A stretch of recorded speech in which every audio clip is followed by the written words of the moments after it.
Des stars du football ont quitté les grandes ligues pour des destinations inattendues. Et cela a surpris beaucoup de monde. Par grande ligue, on parle de l'Angleterre, de l'Espagne, de l'Allemagne, de l'Italie et de la France. Voici des signatures marquantes et ce qu'elles ont changé pour les clubs et pour le jeu. La Major League Soccer adore les coups d'éclat. Sebastian Giovinco a quitté la Juventus pour Toronto en 2015, a été élu meilleur joueur du championnat la même année et a transformé l'équipe.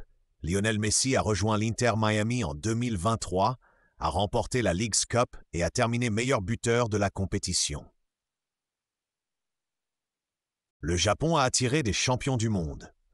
Andrés Iniesta a signé à Vissel Kobe en 2018, a aidé le club à gagner la Coupe de l'Empereur en 2019, puis la Supercoupe du Japon en 2020.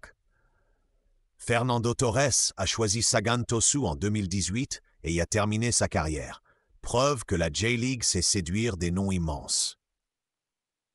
La Chine a aussi bousculé le marché. Hulk et Oscar ont rejoint Shanghai CPG entre 2016 et 2017 avec des salaires géants et un projet sportif ambitieux. Ces arrivées ont attiré une attention mondiale sur la Chinese Super League et ont inspiré d'autres recrutements majeurs en Asie. L'Arabie Saoudite a frappé un grand coup. Cristiano Ronaldo a signé à Al Nasr fin 2022, puis Karim Benzema, N'Golo Kanté et Neymar ont suivi en 2023 dans des clubs concurrents. 4 clubs ont été placés sous l'égide du Fonds public saoudien en 2023, avec un plan clair pour attirer des stars et structurer la ligue. En Amérique du Sud, des signatures ont relancé des géants locaux.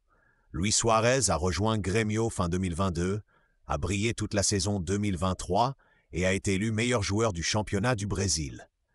Edinson Cavani a signé à Boca Juniors en 2023 et a joué la finale de la Copa Libertadores la même année. Derrière ces choix, il y a toujours une logique. Temps de jeu, rôle central, projet de vie et nouvelles audiences, tout pèse dans la balance.